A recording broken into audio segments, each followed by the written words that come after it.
my point is that racial tolerance in this country has been growing for decades, and it continues to grow, notwithstanding the racial agitators out there who right now are getting a lot of prominence, unfortunately. So let's turn to crime. You talked about it a minute ago, and let me try to understand your story there a little bit better. So is the crime problem, how would you deal with the crime problem, I guess? Is your thesis that we need more policing?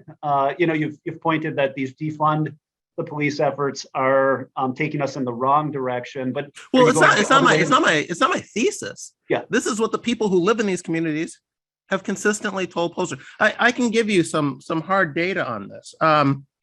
A Gallup poll released in September of 2020, 81% of Black Americans said they wanted more police presence in their neighborhood, or for the presence to stay the same.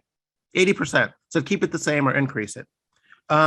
2015 Gallup poll, after Michael Brown was killed in Ferguson, Missouri, a majority of Black respondents said police treat them fairly.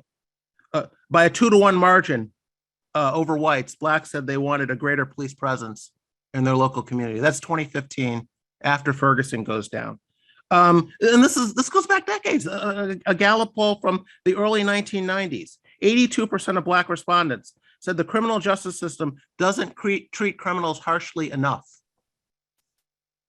75% said they wanted more cops on the streets. 75% of Blacks said they wanted more cops on the streets. 68% said build more prisons so that we can hand out longer sentences. These are the voices of the people who live in these communities. I mean, it's not a theory, it's not a thesis. It's simply asking these folks what they want. And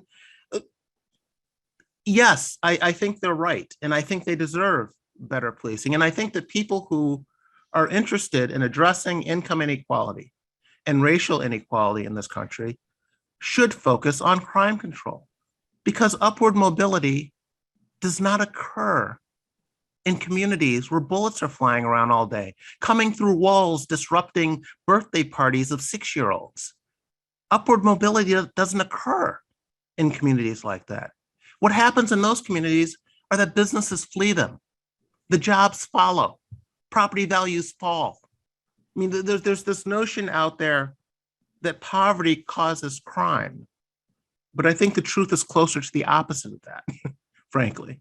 And so, yes, the people who live in these communities know that controlling crime is a big, big deal, something that needs to be addressed.